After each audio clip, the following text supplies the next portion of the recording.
Hello friends, मैं Vinod Kumar take tears भी के चैनल पर आप सभी का फिर से स्वागत करता हूं।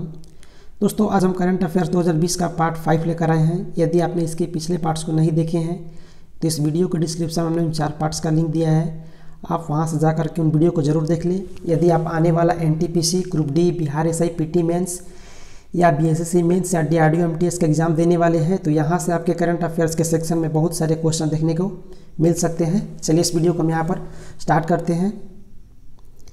यहाँ पर आपका पहला क्वेश्चन है कि ग्वादार पोर्ट कहाँ पर स्थित है। ये आपका जो ग्वादार पोर्ट है पाकिस्तान में है। दोस्तों, इस PDF में थोड़ी सी क्वालिटी बैड है, उसके लिए सॉरी। हम अगला बार कोशिश करेंगे कि थोड़ा बेटर हो। तो ये आपका जो है ग्वादार पोर्ट आपका पाकिस्तान में है। ये हाल ही करंट में बहुत ही चर्चा में है, क्योंकि ये जो ये पोर्ट है इसको बहुत बढ़ावा करने में इसमें चीन पाकिस्तान की बहुत सहायता कर रहा है। इसका लगातार विरोध कहीं ना कहीं भारत करता रहता है। तो ये प्रश्न आपका एग्जाम में बन सकता है, इसको ध्यान रखिए कि ग्वादार पोर्ट कहाँ पर है। वो आपका पाकिस्तान में है। अगला प्रश्न है कि इस्तांबुल कन्वेंशन क्या है।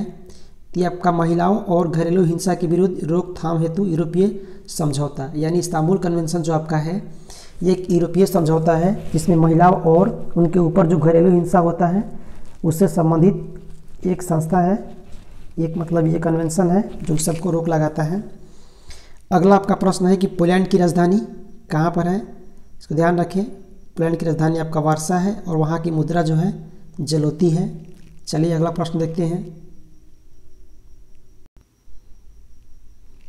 अगला प्रश्न आपका है कि चबहार बंदरगाह किस देश में है। ये आपका ईरान में पड़ता है। चबहार बंदरगाह ईरान में।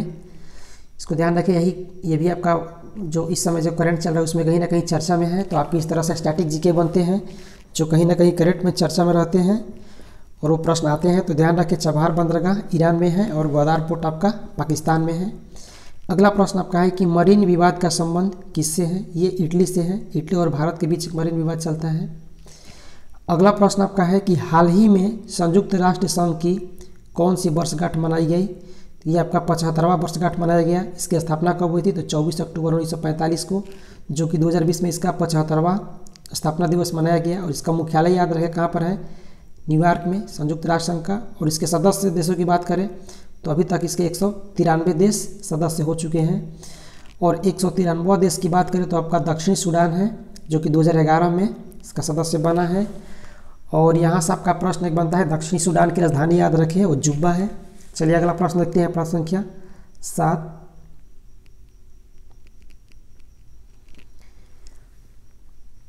हाल ही में ट्रिनिटी विस्फोट के 75वां वर्षगांठ मनाया गया। इसका संबंध किससे है तो विश्व के प्रथम परमाणु बम गैजेट का परीक्षण, जो विश्व का प्रथम परमाणु बम था जिसका नाम था गैजेट, ये उसी का उस समय ये आपका 16 जुलाई 1945 को इसका परीक्षण किया गया था। वही ट्रिनिटी विस्फोट था जिसका अभी 75वां वर्षगांठ मनाया गया।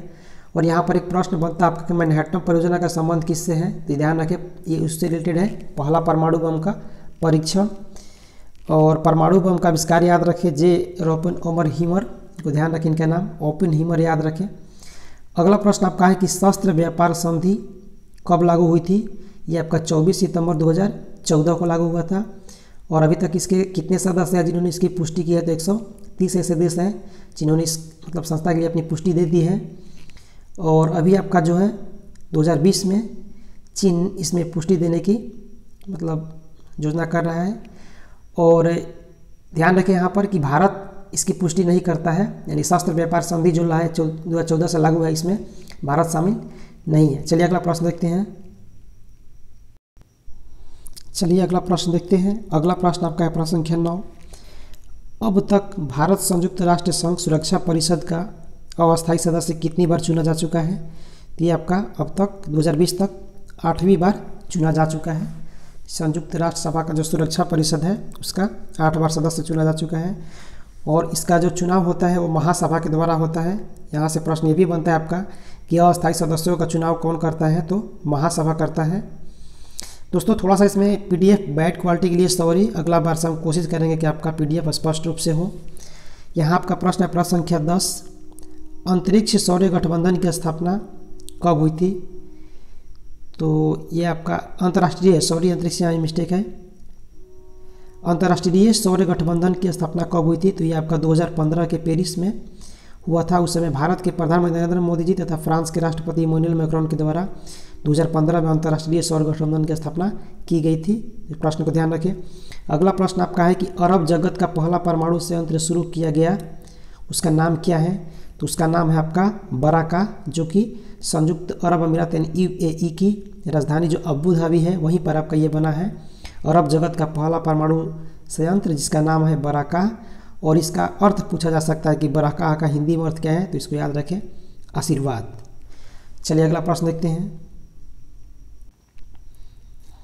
अगला प्रश्न आपका है प्रश्न संख्या 12। भारत ने हाल ही में बांग्लादेश को कितने लोकोमोटिव रेलवे इंजन सौंपे हैं? तो 10 इंजन सौंपे हैं बांग्लादेश को भारत ने भी हाल ही में। अगला प्रश्न आपका है कि अंतर्राष्ट्रीय अहिंसा दिवस कब मनाया जाता है? तो आपका 2 अक्टूबर को मनाया जाता है। अगला प्रश्न आपका प्रश्न संख्या 14 कि मृदा दिवस कब मनाया जाता है? ये आपका 5 दिसंबर को मनाया जाता है। पिछले का एग्जाम में पूछा गया क्वेश्चन आपका है, तो इसको ध्यान रखें, मृदा दिवस 5 दिसंबर को।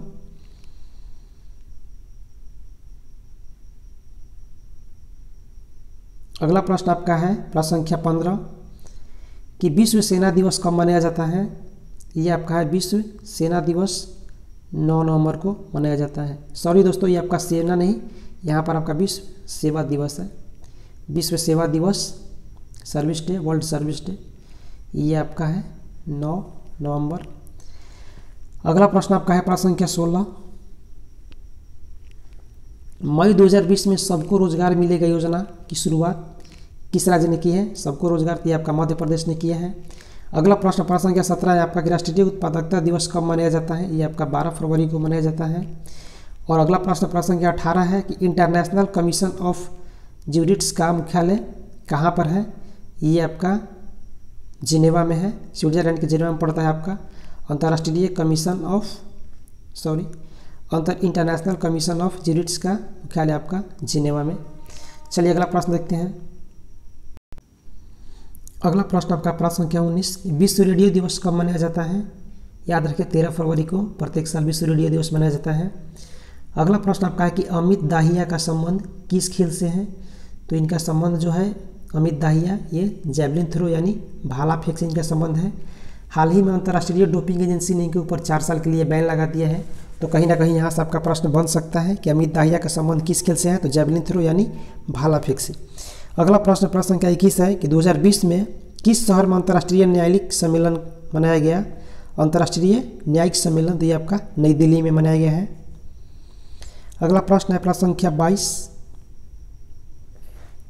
हाल ही में किस राज्य ने अंगदान तथा प्रत्यारोपण ने तमिलनाडु और तेलंगाना को पीछे छोड़ दिया है? ये आपका महाराष्ट्र राज्य ने, जो महाराष्ट्र है तमिलनाडु और तेलंगाना को भी पीछे छोड़कर आगे निकल गया है।